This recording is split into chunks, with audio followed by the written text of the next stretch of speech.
tampoco le interesa lo que la gente está diciendo. A propósito de extrema derecha, curiosamente hay un comunicado de la bancada fujimorista hoy donde critica al bloque de izquierda radical y a la derecha radical.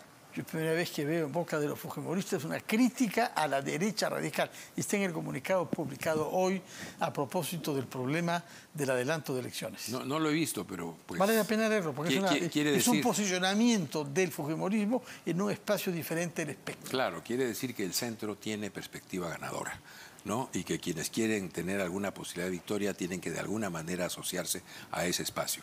Es difícil que el fujimorismo lo logre. Antes de hablar sobre victoria, que supone prever que hay un calendario electoral, quiero dos puntos que han quedado todavía insatisfechos. Uno, siempre a propósito de dirigentes y de líderes en el movimiento, es qué está pasando con el Partido Perú Libre, con el liderazgo específico de Vladimir Cerrón, que al fin y al cabo es el fundador del partido y el secretario general del partido que lanzó a Pedro Castillo.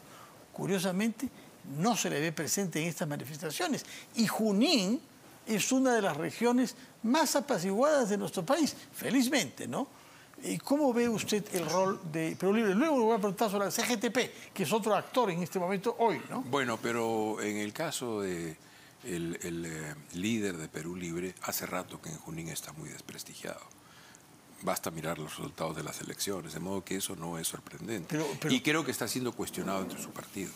Me parece con claridad está siendo cuestionado su partido. El comportamiento de Perú Libre frente a Castillo, tanto el Castillo previo al golpismo como el Castillo golpista y el Castillo posterior al golpismo, ha sido muy errático. No han tenido una política, han tenido reacciones inconexas y desordenadas, y finalmente han tratado de organizar un poco, digamos, su mirada y su presencia. Pero la verdad que desde el punto de vista de la política no ha habido un comportamiento de partido que tenga claridad de lo que pasa en la situación. Han pasado de decir que al señor Castillo lo drogaron para que leyera el documento que leyó, y luego al darse cuenta de que eso era una tontería absoluta, que nadie iba a creer, han terminado diciendo que no, que en realidad no hubo golpe, el efecto no era de la droga, de una droga alucinógena, sino de la droga ideológica que le daban el señor Torres y la señora Chávez. O sea, no está hablando con seriedad, no está viendo una propuesta seria frente a las cosas del país, de modo que yo los veo más bien bastante descolocados. Y la CGTP, ¿por qué de pronto la CGTP, que había tenido una actitud hostil a Pedro Castillo y que había entrado en tensiones con los sindicatos nuevos favorecidos por Pedro Castillo, los sindicatos tradicionalmente inspirados por partidos maoístas hostiles a la línea histórica de la CGTP, ¿por qué la CGTP pretende ahora jugar un rol de líder en la manifestación de hoy? O podría decirse el SUTEP. Sí. También, que han tenido, digamos, una confrontación muy fuerte con Castillo y con el grupo de Castillo dentro del magisterio. Mire, no creo que suponga un cambio de su mirada de Castillo. Castillo hace rato que se cayó de la mesa de las demandas de esta movilización. Empezó con 4 consignas, una de las cuales era Castillo Libertad y algunos Castillo Reposición, pero esa consigna se cayó bien pronto de la mesa porque los manifestantes en el proceso de su propia movilización han escuchado el comportamiento de Castillo, su competencia, los problemas de corrupción que ha habido, y finalmente se han enterado, tienen que haber visto pues la lectura del intento de autogolpe del señor Castillo, de modo que esa consigna se cayó. Yo creo que ya la movilización y Castillo son dos cosas completamente diferentes. Y tan son diferentes que ahora en esta declaración el señor Castillo trata de subirse nuevamente a la movilización. Yo me imagino que la CGTP está pensando más en reposicionarse frente a la movilización andino-indígena que hay y que en algunas zonas del país es muy consistente. Creo que si queremos mirar el mediano y largo plazo del futuro como una manera de salir de esta situación, tenemos que entender la complejidad de coyuntura y tenemos que entender la perspectiva de largo plazo para encontrar salidas programáticas. Ayer, en varios programas, pero en el que escuché de Torne, él hablaba de un esfuerzo de inversión pública, de la caída de la inversión pública estos últimos 2 años y de la necesidad de un gran esfuerzo de inversión pública. Yo he señalado aquí contigo, me corregiste cuando dije Plan Inca, me recordaste a Velasco, ahora digo Plan Pachacute, pero se requiere un gran programa de inversión pública para la sierra peruana. El Estado peruano, todos le debemos a la sierra un gran plan Marshall, un esfuerzo semejante al que hizo Estados Unidos en Europa después de la Segunda Guerra Mundial. Necesitamos como Estado hacer ese esfuerzo. Requerimos colocar a una población que está en el siglo XVIII en materia de servicios públicos del Estado en el siglo XXI, para que el suelo esté parejo. Creo que es uno de los temas que tiene que ser colocado en la discusión y necesitamos entrar a una revisión, por lo menos de la parte constitucional de nuestra Carta Magna, porque es evidente que estas crisis que tenemos se han prolongado, entre otras cosas, porque la propia Constitución no tiene elementos claros para resolver. Se ha señalado una otra vez ambigüedades en distintos textos y artículos constitucionales que no logran resolver la situación y que dejan el espacio abierto para quien empuja más, lo cual es todo lo contrario que una política civilizada. A propósito de liderazgos, y antes de preguntarle por lo que hay al frente, es decir, por lo que hay en el campo del elenco político general, del espectro, antes de hablar de eso, yo quisiera que nos diga una palabra sobre los líderes regionales. Se ha elegido a un presidente de los gobiernos regionales, que es el gobernador de Arequipa. Mi paisano. El señor Sánchez. Yo pensé que usted era cusqueño. No, arequipeño, de nacimiento. La familia de mi padre es del Cusco. Ya, nieto, yo lo asocio mucho con el Cusco. Bueno, cusqueño, arequipeño, digamos. Hay un presidente, pero hay algunos otros gobernadores que simplemente no hablan. Por ejemplo, el de Puno, para no mencionarlo sino él. ¿Qué está pasando con los dirigentes regionales que se supone deben jugar un rol clave de intermediación con el gobierno central y de articulación de las demandas de sus ciudadanos? Bueno, yo he visto en un video hablar al gobernador de Puno junto con los alcaldes provinciales y distritales. Y lo que han dicho es apoyamos las demandas. Eso es en síntesis lo que han dicho, ¿no? Apoyamos la organización. ¿No? Exactamente. Gobernador regional de Puno. Exactamente. Yo creo que aquí el comportamiento de los gobernadores es muy importante. Pero obviamente tiene que ver con la situación distinta de cada región. Yo hablé alguna vez antes de su elección con el gobernador de Arequipa, de mi ciudad natal.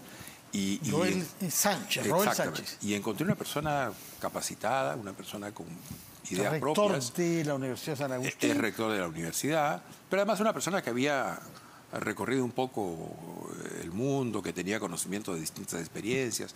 De modo que yo espero que como presidente de la Asociación de la Asamblea Nacional de Gobernadores cumpla un rol más protagónico. Creo que se necesita que el peso de los gobernadores se haga sentir frente al gobierno y frente a la movilización también, porque de lo que se trata es de encontrar puentes que nos permitan salir. No podemos estar 2 o 3 meses más en esta situación desgastante para la economía. Hay gente que está perdiendo sus negocios, ahorcada, que está con dificultades financieras. Tenemos que restablecer alguna forma de normalidad. Y todos tenemos que hacer el esfuerzo de encontrar ese espacio de convergencia. Hay que insistir en él, aunque parezca que es imposible.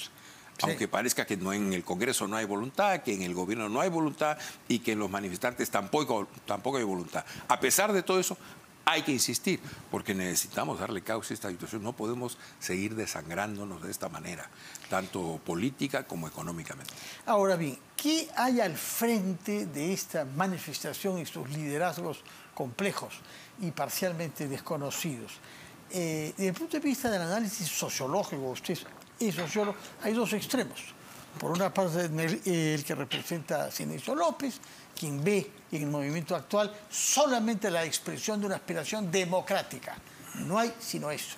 Y por otra parte, en el extremo contrario, está la de aquellos que ve solamente criminalidad terrorista y criminalidad por las economías vinculadas a la minería ilegal, al contrabando, a la tala ilegal y al narcotráfico. Imagino que hay un campo entre estos dos extremos diferentes. Bueno, ¿no? ¿Y cómo se ubican en este espectro las fuerzas políticas democráticas? Yo creo que parte de la política en el mundo contemporáneo siempre lo ha sido así, pero hoy en el mundo contemporáneo con más razón es tratar de comprender la complejidad y reducirla en políticas públicas, pero reducir la complejidad, no deshacerse de la complejidad. Hay que tomar en cuenta todos los elementos de un fenómeno para tratar de encontrar políticas que nos permitan darle curso progresivo a estas cosas. Por un lado tienes, como tú dices bien, quienes formulan la idea de que todo esto es una suerte de revolución democrática, ¿no? Estamos frente a un tercer, cuarto, quinto movimiento de revolución democrática, pero no ven todas las complejidades. No las están viendo. No ven, por ejemplo, que hay violentismo en las protestas, que hay intentos de tomas de aeropuertos, que hay estrategias de comisarías, que hay intentos de restablecer una política autoritaria. Hay herederos de Sendero Luminoso que están tratando de desarrollar en este contexto esa política. Y ya sabemos que esa política tiene una regambre totalmente autoritaria. Olvidamos muy rápidamente. Pero hubo 3 años en los cuales Sendero Luminoso estuvo solo en el campo peruano. 1980, 1983 hasta noviembre, que ingresan las Fuerzas Armadas por instrucción del presidente Belaúnde. ¿Qué hizo Sendero cuando estuvo solo en el campo? Porque estuvo solo. Nuestra Policía Nacional tenía muy poca capacidad de respuesta y prefirió hacerse de costadito. Eso fue lo que ocurrió en esos 3 años. ¿Qué hizo? Cortó dedos, cortó senos, mató embarazadas, liquidó ancianos y trató de someter a toda la población de los espacios en los cuales quería desarrollarse a partir de una vocación totalitaria.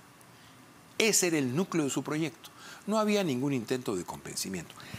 Hay la necesidad de que me obedezcas y si no me obedeces, aplicaré el terror. Luego esto se expandió a todo el país. Bueno, no mirar que esto está también allí y que tenemos que cortar claramente con esa política. Víctor Hurtado, un humorista muy irónico, escritor nuestro, avecindado fuera, ha llamado la atención sobre este fenómeno. No podemos olvidar. Y no podemos olvidar que en un momento la izquierda tuvo una política contemplativa frente a Sendero. Sí, dubitativa, una referencia al centro. Bueno, y el otro espectro, que es el que no quiere escuchar y el que no quiere entender. Reduce toda esta complejidad que tiene, en la propia coyuntura se ve la complejidad, pero si uno mira el largo plazo, el mediano plazo, 100 años para acá, uno ve que hay distintos procesos en los cuales las poblaciones andino-indígenas han ido conquistando derechos que le han sido cercenados. De modo que aquí hay una complejidad que hay que rescatar. Cuando yo digo estas cosas, algunos amigos me dicen, oye, pero le estás justificando a los terrucos. Yo no estoy justificando a nadie. Yo estoy mirando una situación, una población que tiene demandas muy específicas que tienen que ser tramitadas por el Estado.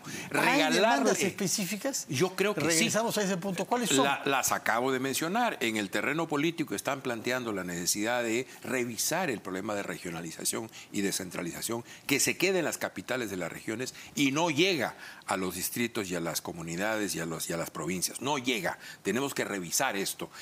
Están planteando, sobre todo las comunidades amazónicas, alguna forma distinta de su inserción en la estructura política del Estado.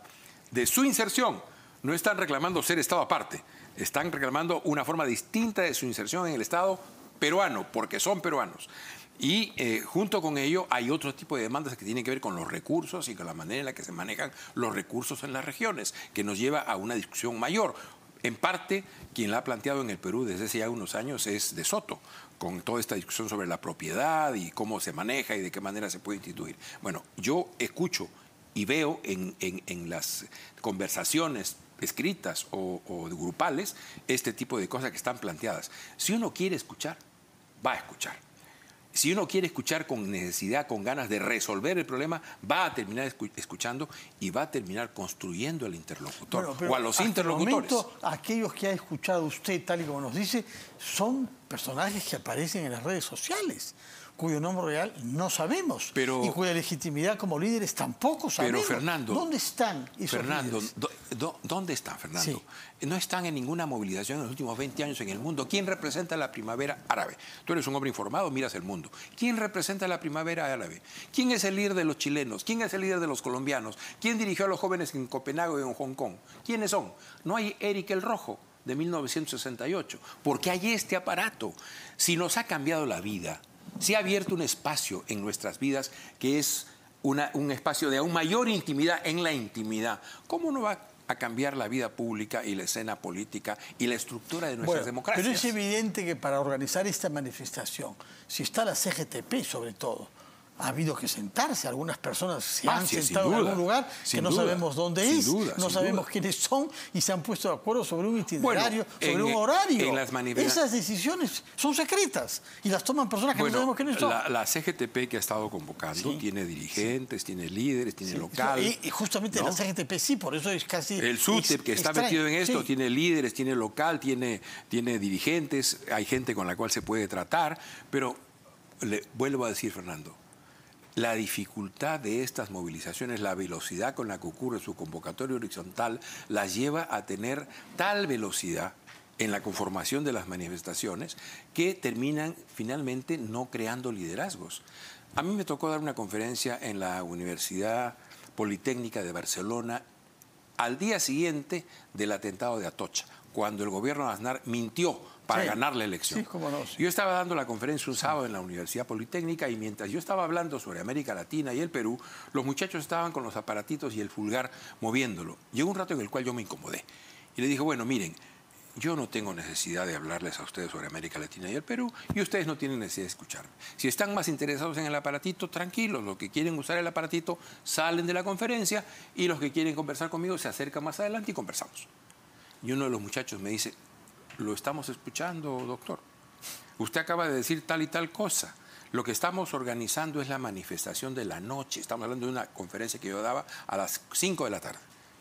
Esa noche en Barcelona salieron 1 millón de personas. ¿Quién era el líder? Este era el líder. El aparatito, las redes, la posibilidad de comunicación. No hubo ningún liderazgo en esa movilización. Es un fenómeno al cual tenemos que acostumbrarnos, porque esto va a aparecer y parte de la tarea del político, si quiere moverse en el mundo contemporáneo, va a tener que ser la necesidad, va a tener que responder a la necesidad de construir interlocutores. Bueno, pero